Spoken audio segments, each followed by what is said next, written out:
Okej, le të fillojmë më njëherë, sepse sot kemi në duar diçka vërtet, po vërtet magjepse. Do të marrim një tekst klasik të ndërtuesve, një nga simbolet historike më të njohura ndonjëherë, dhe do ta zbërthejmë për të nxjerrë një kornizë super praktike për llogaridhënien personale dhe integritetin moral.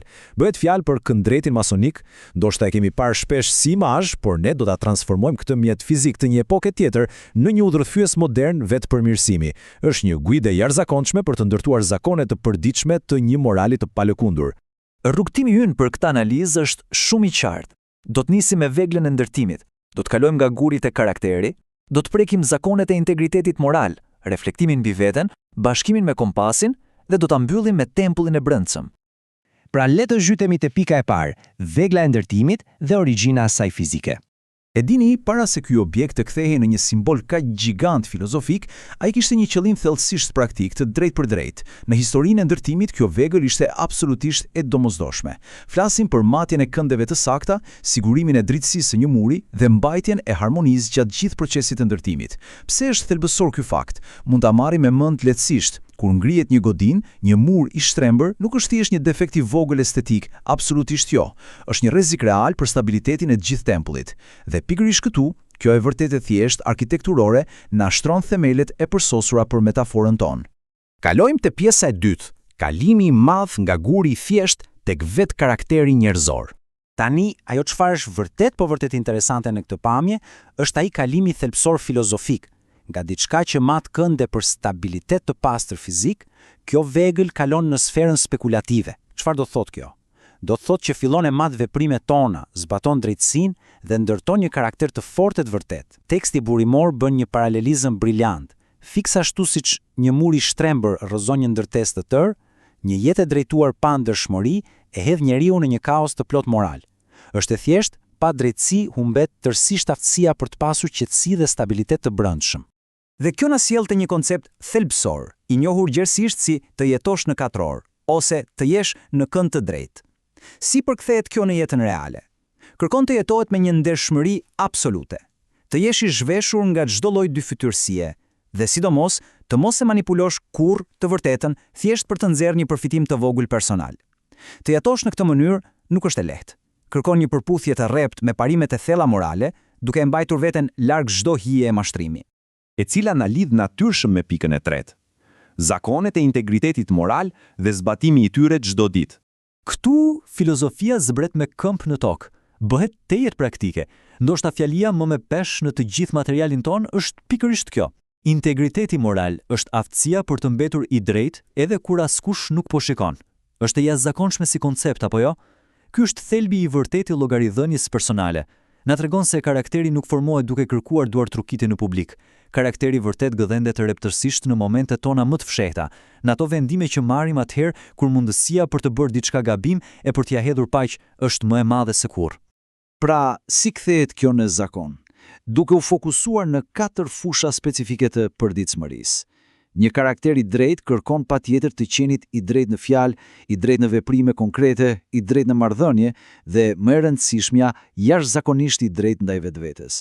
Kur kjo ide aplikohet në raportet njerëzore, do të thotë që dinjiteti i çdo personi duhet trajtuar me respekt maksimal. Në vend që të përdoret manipulimi për ndonjë avantazh banal apo të shpejtë, çdo ndërveprim social duhet udhëhiqet ekskluzivisht nga një ndjenjë thellë nderi.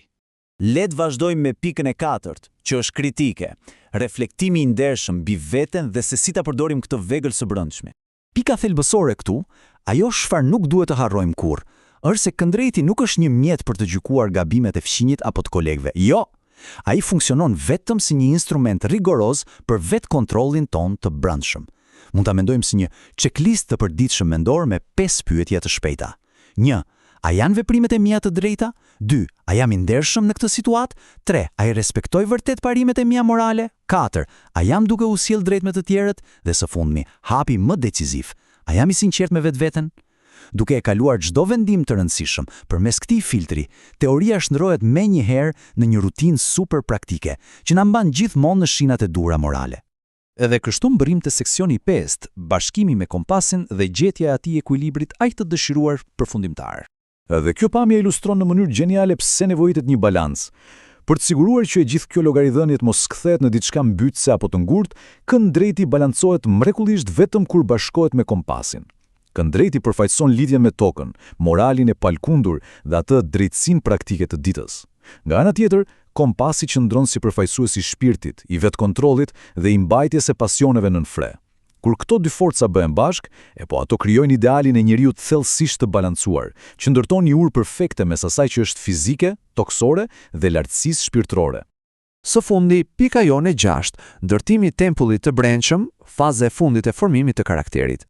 Ky qëllim përfundimtar thekson qartë se struktura më me vlerë që mund të ndërtojmë në këtë jetë nuk bëhet me asnjë lloj tullaguri, bëhet vetëm me atë se kush jemi në të vërtetë. Teksti burimor na ofron këtu 3 paralajmërime shumë të forta.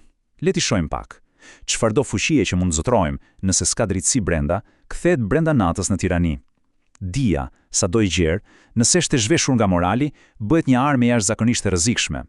Dhe suksesi i madh, nëse fitohet duke shkelur mbi integritetin, është thjesht një guaske zbrazët. Për t'i shmangur këto, të jetuarit në katror bëhet një domosdoshmëri absolute. Kemi këtu edhe një rikujtesë shumë të fuqishme dhe direkte nga zanati i vjetër. Një gur i shtrembër nuk mund të përshtatet në tempullin simbolik. Metafora është e qartë. Çdo kusht të cilit i mungon drejtësia dhe ndershmëria në përditshmërinë e tij, kthehet pak nga pak në një element krejtësisht të papërshtatshëm. Bëhet si ai guri që nuk mund të integrohet kurrë për të krijuar një strukturë solide në harmoni të plotë me veten dhe rezistente ndaj sfidave të kohës. Për ta mbyllur këtë udhëzues të jashtëzakonshëm të vetëpërmirësimit, le të ndalemi pak te ky mendim i fundit, provokues për ta marrë në vete. A është ndërtuar vërtet jeta mbi një themel të pakulundur të virtytit, apo justifikimet tona të vogla e mashtrimet e heshtura të përditshme po e kthejnë dalë nga dalë gjithçka në një gur të shtrembër brenda tempullit tonë të brendshëm? Kjo është një ftesë e hapur për secilin prej nesh për të reflektuar mbi veprimet tona të vogla ditore dhe për të siguruar që ato po formojnë një karakter vërtet monumental bazuar tek ai integriteti pa kompromis.